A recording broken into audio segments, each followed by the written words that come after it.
Greetings, Embers. I come to you with yet another horror story. Sit back, relax, and prepare for the chills. Let's get started, shall we? This story is entitled, I Thought My Apartment Was Haunted. The Truth is So Much Worse. Written by PriestessofSpiders.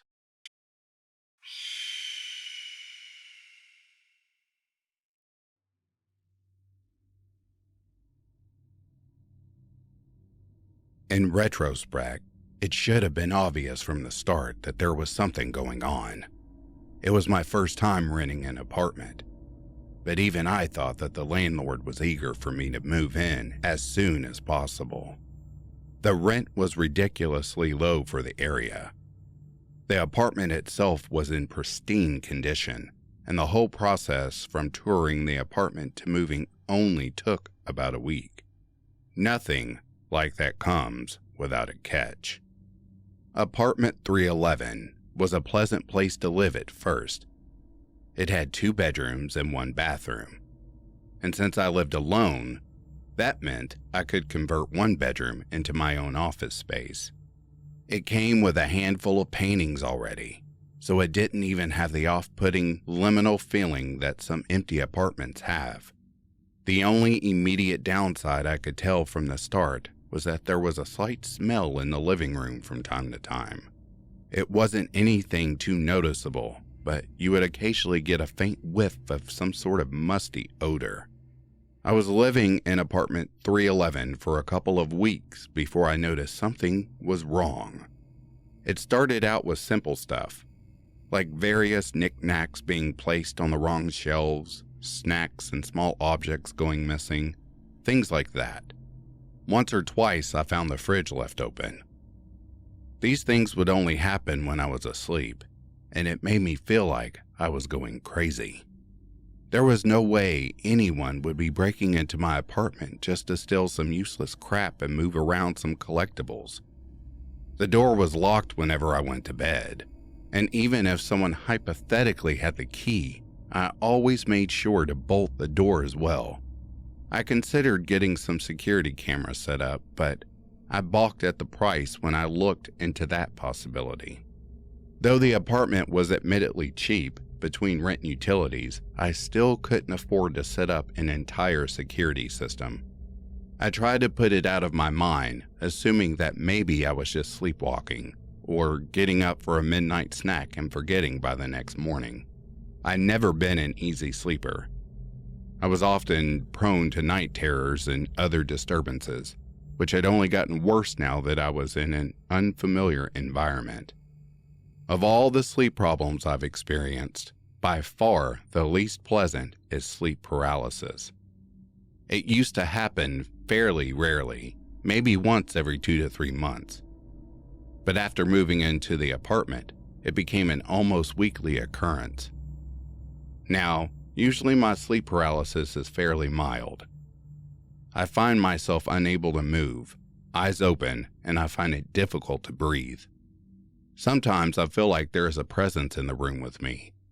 But before I moved, I had never experienced any form of hallucinations, visual or otherwise. I'd never seen a ghost, monster, hag, or any other sort of entity while I was paralyzed. It was only ever a sense of dread and total paralysis of the body. That changed about the same time I noticed the missing food and misplaced objects.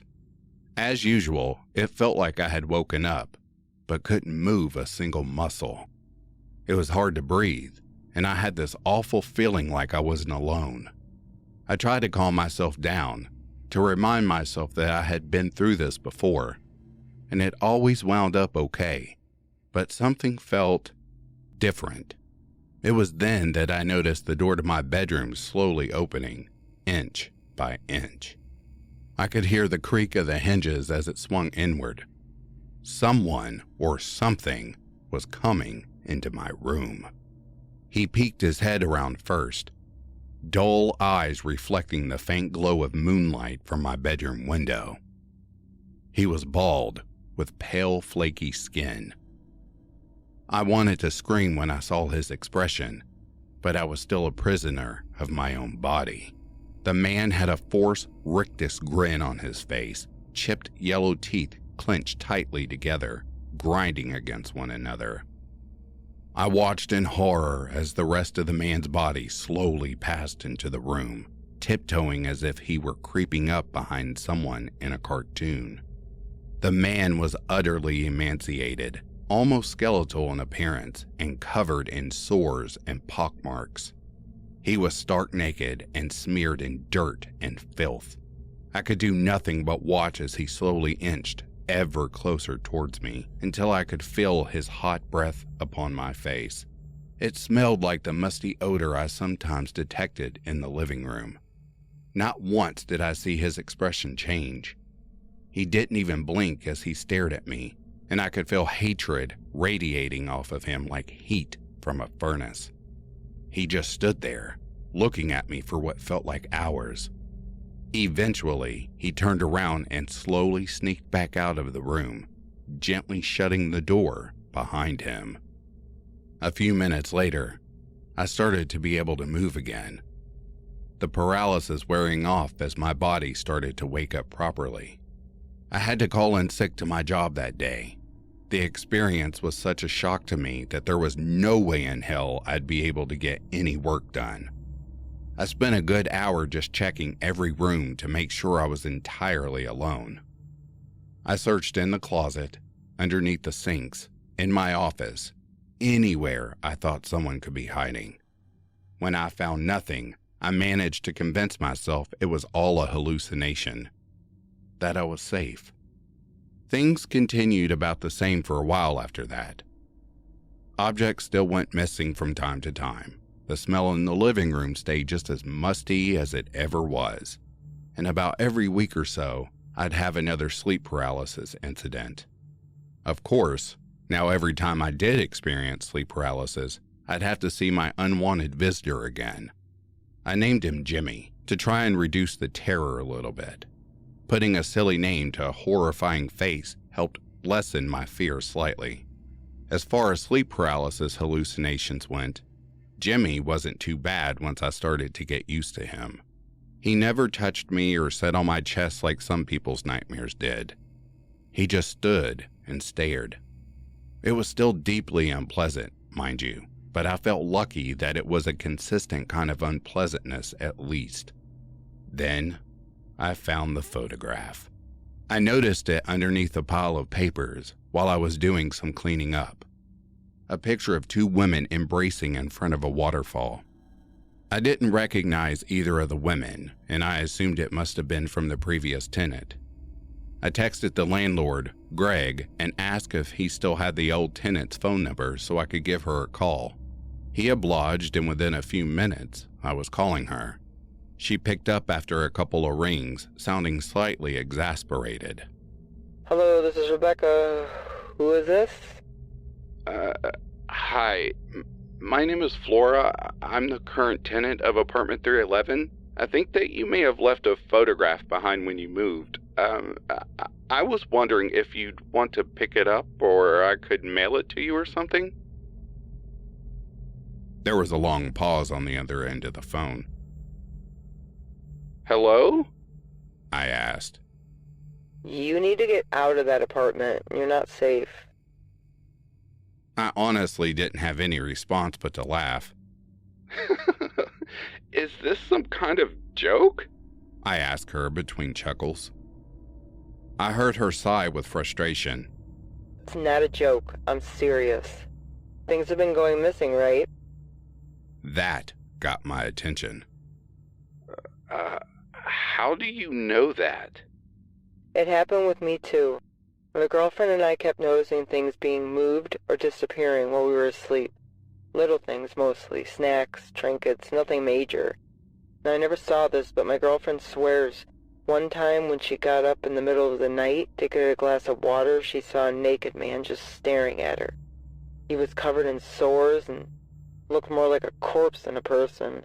She woke me up and we called the police, of course, but they didn't find anything. I think... Rebecca paused for a moment, choosing her words. What is it? I asked, increasingly panicked. I began to worry that Jimmy was more than just a simple hallucination. I think 311 is haunted. We asked around to some of the other tenants and residents, and apparently the last guy to live there just disappeared. Our best guess is that he must have died and his spirit just never left. My girlfriend is into some occult stuff, so she tried cleansing ritual or something like that, but it didn't work. Things kept disappearing, and eventually we just decided to move. I hung up the phone. It was rude, sure, but I was just so shocked that I didn't know what to do. At the very least, I began to understand why I got this apartment for so cheap. I found myself just sitting on the couch for a while, occasionally getting a whiff of that musty smell. I stared blankly at a painting on the wall, one of the lines which was already there when I first moved in. It depicted a woman in a white dress sitting underneath a tree reading a book. I couldn't tell what was making me so focused on it. It seemed utterly unrelated to what was happening. Eventually, I snapped out of it and went into my office to do some research. After a little bit of digging, I found out some information regarding the tenant who lived here before Rebecca, the one who disappeared. Apparently, one of his coworkers put out a missing persons report 6 months ago. His name was Michael Hansen, and I gasped when I saw a photograph of him. He looked exactly like Jimmy. I'll bet not so emaciated and filthy. I hastily packed some of my things and made arrangements to stay at a friend's house for a couple of nights, telling them that my apartment had a roach problem and the landlord needed to fumigate it. I called into work and gave them some sob story about an uncle dying, enough to get time off for a few days. With no more distractions from the ghost of Michael Hansen, I slept soundly on my friend's couch, unbothered by any sleep paralysis. The next 2 days were spent researching. I checked out dozens of books on folklore and the occult from the local library, scoured paranormal internet forums, and even watched a few episodes of some cheesy ghost hunting TV show. I was determined to figure out a way to put the spirit of Michael Hansen to rest.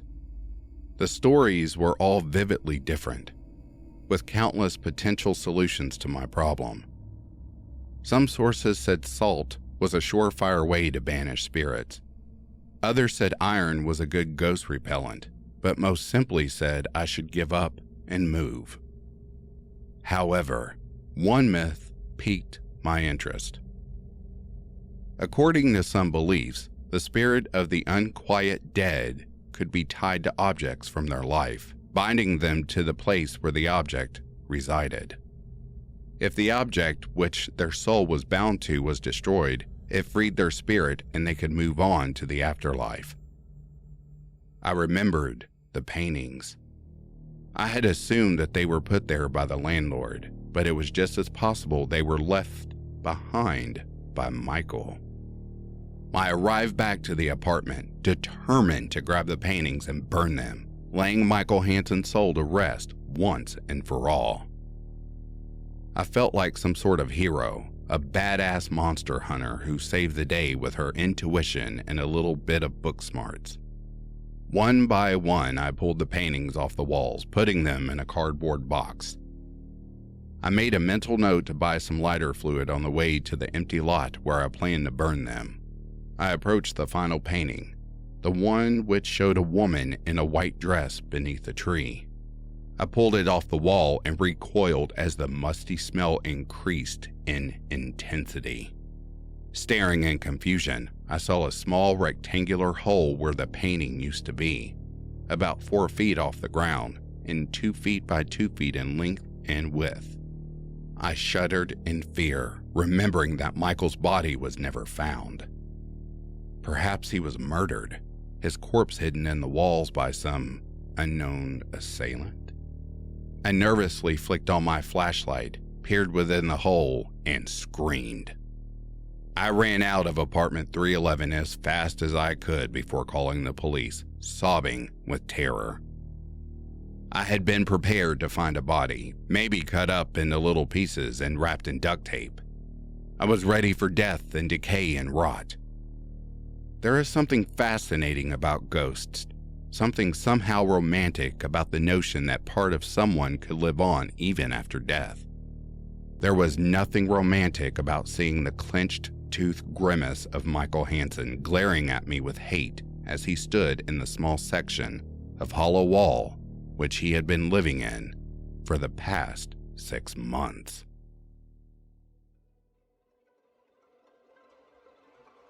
And that concludes tonight's tale, my embers. Thank you all so much for taking the time to watch yet another video. If you wouldn't mind a like, a comment, and if you haven't already, please subscribe. All would be appreciated. I'll be coming back at you soon with more content, but in the meantime, as I always like to say, when life gives you fire, become a phoenix. I hope you are all healthy and you're staying safe. Take care of one another.